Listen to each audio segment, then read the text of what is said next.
my beat was student government. The first presidential election I ever covered was UPUA, and that was literally the second election I covered was Donald Trump versus Hillary Clinton, which is crazy to think about, but that was it. But so for if you don't choose it, and I also want to touch on something else. So this might sound kind of funny to some of you in the audience, but when I was the chief Washington correspondent at Bloomberg, and I was at the White House every day, and I was at the Capitol or going around the world on the foreign trips and stuff, I wasn't like the cool kid in the press pool because Bloomberg doesn't have ratings. Nobody watches Bloomberg. That's the funny channel with the Halloween colors and all the numbers on the screen, right? And I'm like, but people in his world are watching it. So it was interesting to me because I would go on other networks after, which was crazy that I did that, but after hours I would go on other networks. So in Washington, because it didn't have that reach, but then I would go to Wall Street and it was like, there's Kevin Shirley from Bloomberg. So it's like, know your audience, and the right audience is who you kind of report for. So the Wall Street crowd knew me. The Federal Reserve had me on. Vice Premier Lehe in China had me on. He's the equivalent of the Treasury Secretary here. And like wherever Bloomberg Markets was really important, had me on. But it is really interesting that you'll go to different parts of the country and they won't know what the Daily Collegian is, in different communities, which is something I think you guys should think about too. So, but Kevin, your experience that you had before you launched MTF. Yeah, Meet the Future. Thank you. You're welcome. Brand awareness. Meet the Future. Kevin Cirilli. Your brand as a journalist. I wanted to do Meet the Press, but that was the old dream. Gotcha. That was the old dream. This is not where I got the name for any cameras or lawyers, but it was like when I was a kid. Do you guys know who Tim Russert is? No. Luke Russert. Anyone? None of you. They don't teach you Tim Russert. He was the awesome anchor of Meet the Press back when the Sunday shows really mattered. They don't matter anymore. Sorry. And I love that guy because you couldn't tell what his politics was ever. But like I'm sick of talking about what happened yesterday. I want to start talking about what happens in the future. Right. So to that point, though, like your reputation up until launching MTF was kind of in the political reporting realm, the Trump reporter. How did you pivot to space? I know it was a passion, but how did you know that this was the right niche? What was the first indicator that you're like, I'm on to something? My dad. That's a really good question. Because you get kind of nervous because from when you have to make a living and you have to, you're reinventing yourself. Yeah. I had a car at Bloomberg. You're getting in the makeup chair. They're picking you up. There's all the bells and whistles. And the opportunities, they're like, well, he just needs some time off. He'll be back. We trained him. He'll be back to the political club. But no, like not yet if we're going to do it. And I have a lot of confidence in Bari Weiss. She's someone I'm watching very carefully. I believe in her for CBS News. I'm rooting for her. She's the type of journalist and the type of thinking that the industry needs. And maybe she could convince me to go to Iowa or New Hampshire again, maybe, if we're talking about the future and data centers.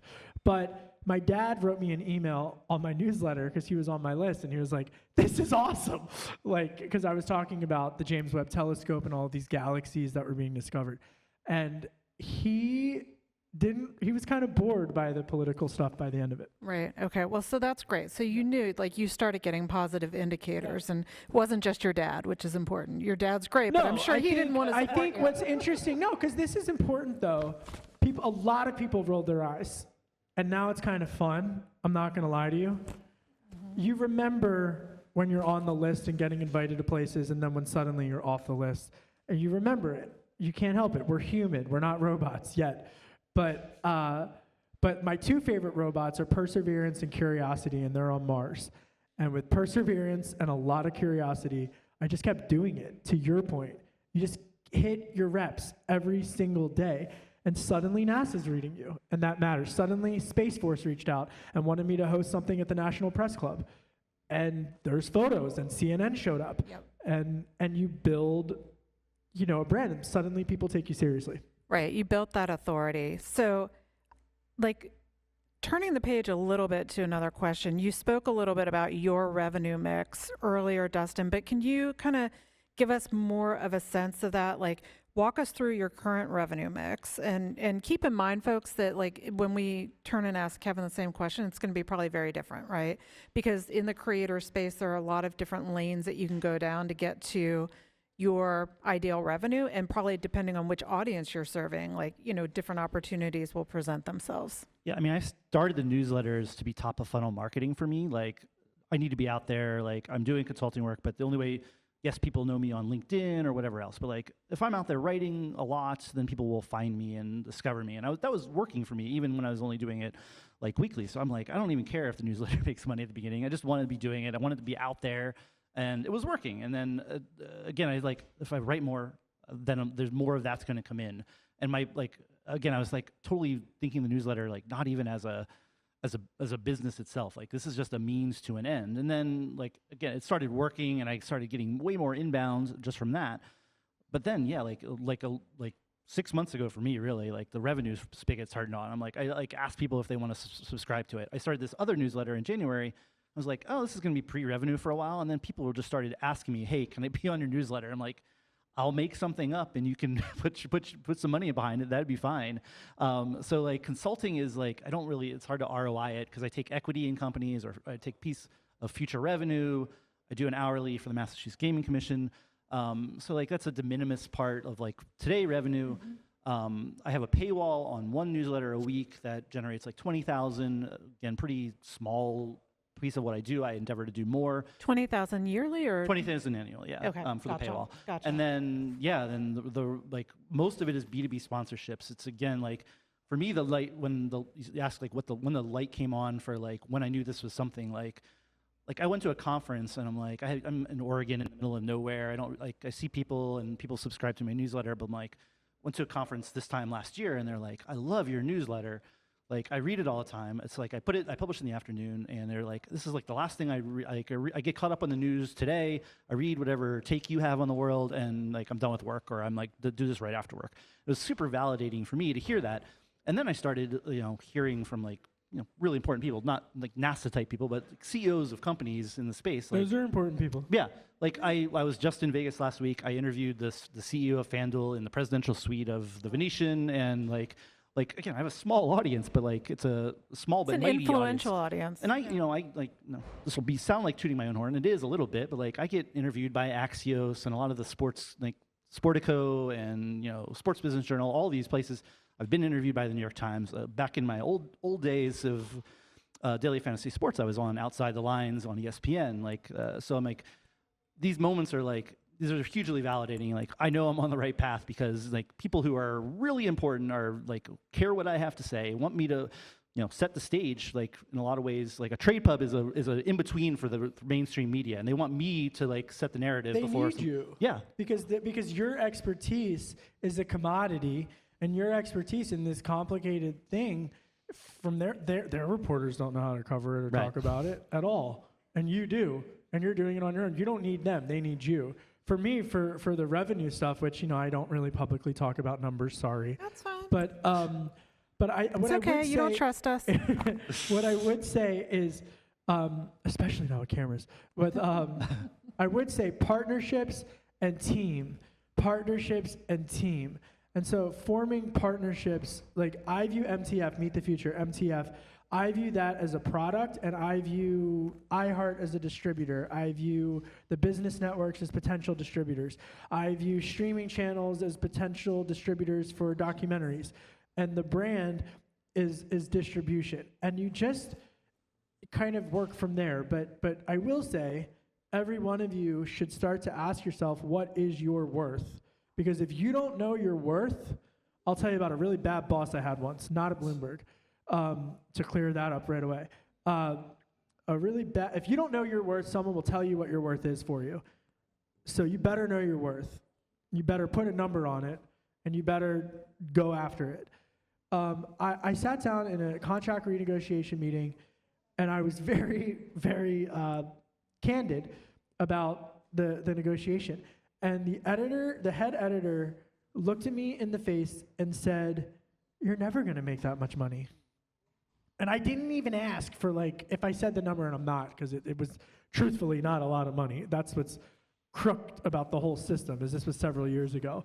But they're gonna expect you all to give up your life for all hours of your day when your entry-level job. I said, and I said to him, well, then I can't work here. Like, if you're not gonna let me have a part-time revenue stream or multiple streams of revenue, which is a concept I hopefully introduced you to, they only wanted me, and they said, we're going to pay you this, and you're not allowed to work anywhere else or do any contributorships or do any other things on the side. And I was like, I can't live in Washington, D.C. with that number. So know your worth, and be prepared to walk away. And if you do know your worth and you do walk away, I believe that the universe will reward that thinking and give you what you, if you're truthful, will provide for you. So I know that you won't talk about numbers, but can you talk about the kinds of like, I think when we did our pre-interview, events, like, so I was like, wow.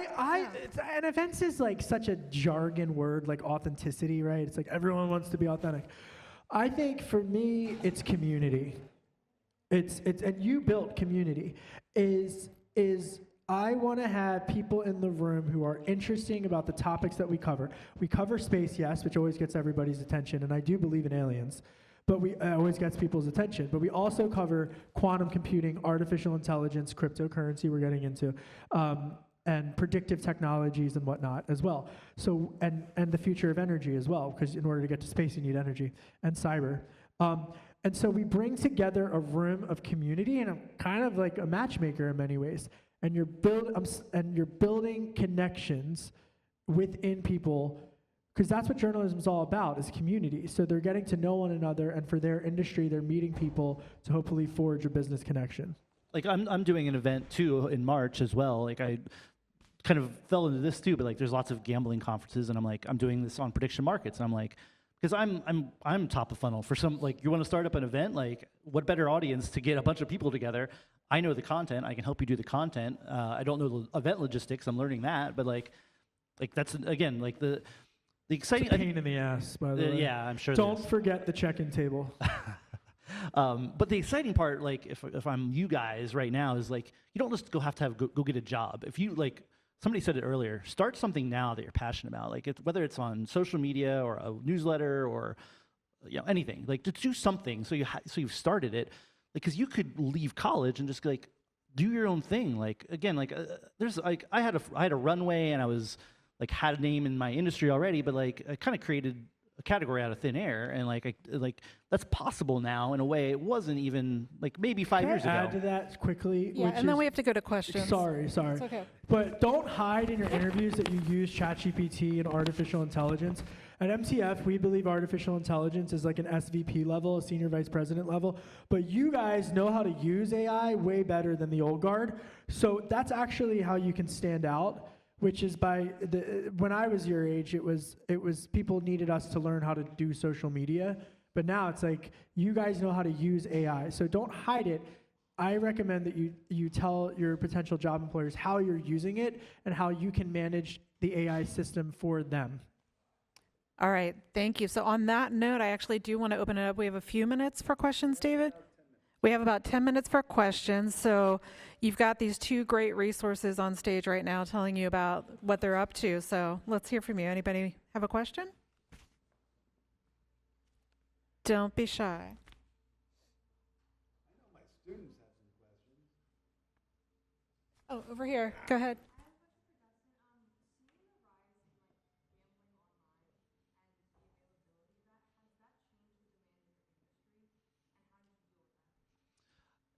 It's a super interesting question. Number one, don't gamble unless you're just doing it for fun. Gambling is terrible. Like honestly, like you're never gonna win at gambling. Like Already on gambling. especially sports betting, you're definitely not gonna win at sports betting. It's impossible. Like there's like a fraction of a percent wins at sports betting. It's interesting because I'm a relatively new father. I have a 6-year-old, and I think about gambling and my place in it. So like I actually try to over-index into like being responsible about what I do and like lifting up responsible gambling, reporting on that part of the industry, and doing more there. The accessibility is definitely I was at the Supreme Court. That's the other cool thing I got to do. I was at the Supreme Court landmark case where the Supreme Court overturned a federal ban on sports betting. I was actually there, and like it was a water change. Like this was huge in terms of availability of all this stuff, and it's like it's good. I think it's that it's regulated and that there's a lot of regulation, but there's also, as technology has gotten better, there are now infinity other ways to gamble that are either not called gambling or are like still very accessible to people. Again, prediction markets are a great example where this is like you can if you have Robinhood and you're trading meme stocks, right here next to my stock here's money lines on tomorrow's games. Like that's quasi-regulated, but not. But like there's there's still offshore sports books. There are a handful of other workarounds for gambling that are outside of this regulated space, and like navigating all of that. And again, part of what I write about and like talk about with people is like you can try to ban gambling all you want, but like this stuff is happening and it's only going to grow, and people are going to find other ways to work around it. So I don't know if I answered your question, but like it's like it is like.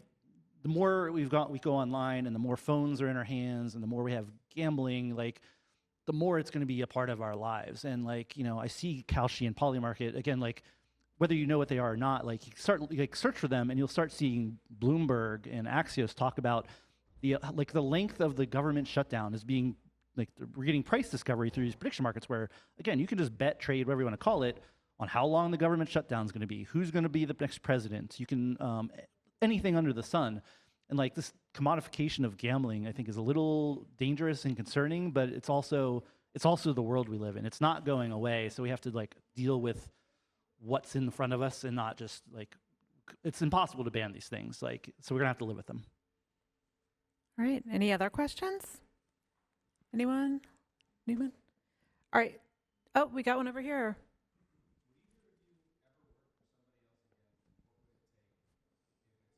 Absolutely not. I never say never, but because I just think that's like not a good. But I always say, I mean, I have bosses right now. Like no matter what anyone tells you, you always have a boss. Yeah. What I would say is, I have to. It's the person that I have to vibe with the person that I'm working for, because if I don't. I have a list of people I would not work for. How about that? And I'm very loyal to that list of not working for them. And it really comes down to character and integrity and safety. It really comes down to character, integrity, and safety. Because if you're going to work for someone who doesn't care about those three things, it's not a good way to live your life. I would say what I predict is most likely to happen is that MTF distributes to different platforms. That kind of feels safer to me, and I think maintains something that's very important to me and hopefully to all of you, which is freedom. So that is really important to me. I will say there are certain industries that I've never tried yet that are a lot on the West Coast. And in that regard, I would be open to any and all options. But with political journalism, that's a tougher pill for me to swallow. I have confidence in Barry Weiss. I'm the same. I said absolutely not. I would, for the right opportunity, I would think about it. But like part of my journey was, again, I left a VP job, paid me really well. I didn't really like it. And I'm like, in the wake of that, over the next 6 months to a year, I was applying for jobs, and I'm like, even if I got this job, is this what I want to do? And I like started answering almost always no, it just came to me like, okay, why am I not trying to just really build my own business and not work for somebody else? And again, perfect scenario, like we talked about, like great people, like somebody wanted to acquire my newsletters. Sure, I'd think about it, but like that's not my default, is trying to avoid that.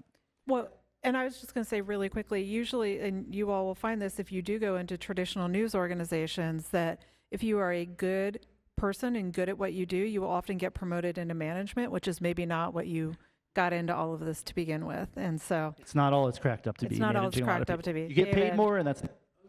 And sometimes bad people get promoted to management. To put a finer point on it, the Wall Street Journal comes to you tomorrow and says that we've been following, we don't have a gambling reporter, we think this prediction market thing is going to be huge.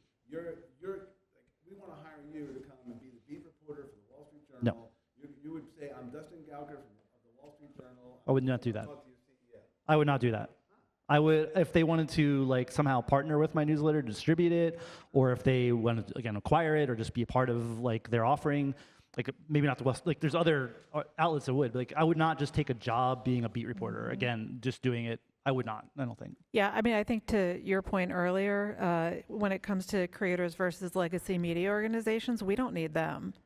They need us. And so, you know, I mean, it's just where we are. And a lot of those people who run them don't really think like that.